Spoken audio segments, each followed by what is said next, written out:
अस्सलाम वालेकुम friends. Drama serial इंतहा की आने वाले एपिसोड में हम देखेंगे कि एक तरफ अनम और फहद की शादी बखैर खूबी हो जाती है और दूसरी तरफ अरूसा के मंगेतर की शक की तबीयत और तंग नजरी की वजह से अरूसा की मंगनी टूट जाती है। तो नौशीन बहुत खुश होती है। अब वो अरूसा को मोहरा बनाकर असद को ट्रैप करने के मंसूबे पर अमल करेगी और अरूसा को अहमद को पढ़ाने के लिए इसरार करके अपने घर बुलाएगी ताकि असद और अरूसा एक दूसरे के करीब आ सके। और असद जो कि अरूसा के मंगेतर के रवैये और बातों की वजह से अरूसा के लिए बहुत फिक्रमंद होता है, वो जब अरूसा को अपने घर में देखेगा तो उसे बहुत खुशगवार हैरत होगी और बहुत खुश होगा और अरूसा के पास जाकर उससे बात करेगा और उसका शुक्रिया अदा करते हुए कहेगा कि आपका शुक्रिया, आपने मेरी बात का मान रखा और अहमद को पढ़ाने के लिए दोबारा आ गई। असद जिसको अभी तक अरूसा की मंगनी खत्म होने का पता नहीं होगा, इसीलिए वो अरूसा से कहेगा, अरूसा आपको ऐसे शख्स से शादी नहीं करनी चाहिए जो आप पे ट्रस्ट नहीं करता, क्योंकि जो शख्स आप पे ट्रस्ट नहीं करता वो कभी भी आपकी इज्जत नहीं कर सकता।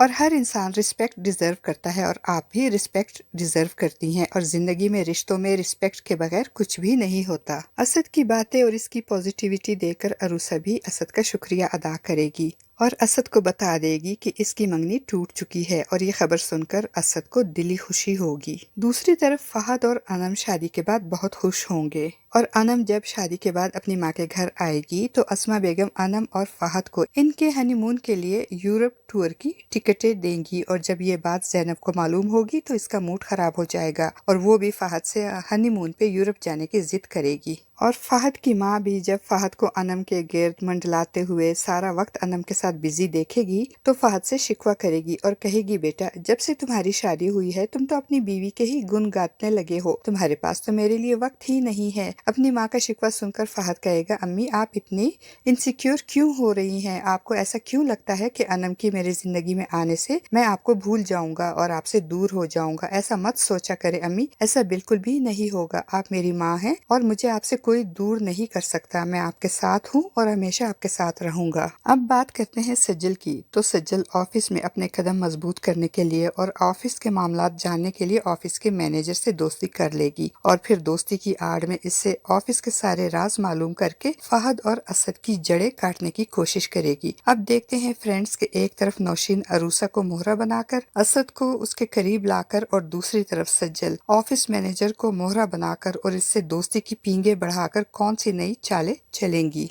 आपका इस बारे में क्या ख्याल है फ्रेंड्स? अपनी कीमती राय का इजहार कमेंट बॉक्स में जरूर कीजिएगा। चैनल पे न्यू है तो चैनल को भी सब्सक्राइब कर दीजिएगा। शुक्रिया।